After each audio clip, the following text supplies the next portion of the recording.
राजा चंद्रकेतु और वरुणासुर की कहानी बहुत समय पहले की बात है दोस्तों। एक पराक्रमी राजा हुआ करते थे, राजा चंद्रकेतु। उनका राज्य समृद्ध था, प्रजा सुखी थी और सबसे बड़ी बात, राजा चंद्रकेतु धर्म और न्याय के मार्ग पर चलने वाले राजा थे। लेकिन सागर की गहराइयों में एक ऐसा दैत्य रहता था जिसे सब वरुणासुर कहते थे।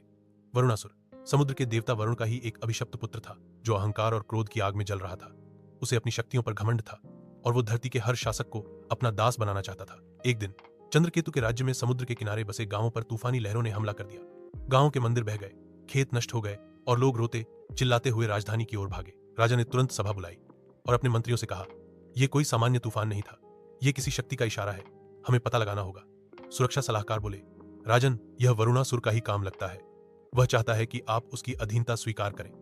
राजा चंद्रकेतु ने दृढ़ होकर कहा, जब तक मैं जीवित हूं, मैं किसी अधर्मी की गुलामी स्वीकार नहीं करूंगा। अगर युद्ध ही रास्ता है तो युद्ध होगा। राजा चंद्रकेतु ने समुद्र देवता से विनती की कि वे उन्हें सागर के अंदर प्रवेश करने का मार्ग दें, ताकि वो वरुणासुर से आमना सामना कर सकें। समुद्र में एक रहस्यमयी द्वार खुला और राजा चंद्रकेतु अपने सेनापति और रथी वीरों के साथ उसमें प्रवेश कर गए। सागर के अंदर का दृश्य अविश्वसनीय था। मोती से सजे महल, जलपरी सैनिक और बीचों बीच बैठा था वरुणासुर। उसकी हंसी से सागर कांप उठा। हे चंद्रकेतु, मेरे सामने आ ही गए? अब तो या तो मेरी दास्ता स्वीकार करो या मृत्यु को। राजा बोले, धर्म की रक्षा के लिए मैं अपनी जान भी न्यौछावर कर दूंगा, लेकिन अधर्म के आगे कभी सिर नहीं झुकाऊंगा। दोनों के बीच भयंकर युद्ध हुआ। वरुणासुर जल में अपराजेय था, लेकिन चंद्रकेतु के पास थी धर्म की शक्ति और विष्णु द्वारा दिया गया एक दिव्य जल शस्त्र जो जल को काट सकता था। युद्ध 3 दिन चला। अंततः जब वरुणासुर ने आखिरी बार एक महाजल चक्र छोड़ा, चंद्रकेतु ने अपने शस्त्र से उसे बीच में ही 2 हिस्सों में काट डाला। वरुणासुर जमीन पर गिर पड़ा और बोला, राजन, आपने मेरे अभिमान को तोड़ा, आप सचमुच महान हैं, मुझे क्षमा करें।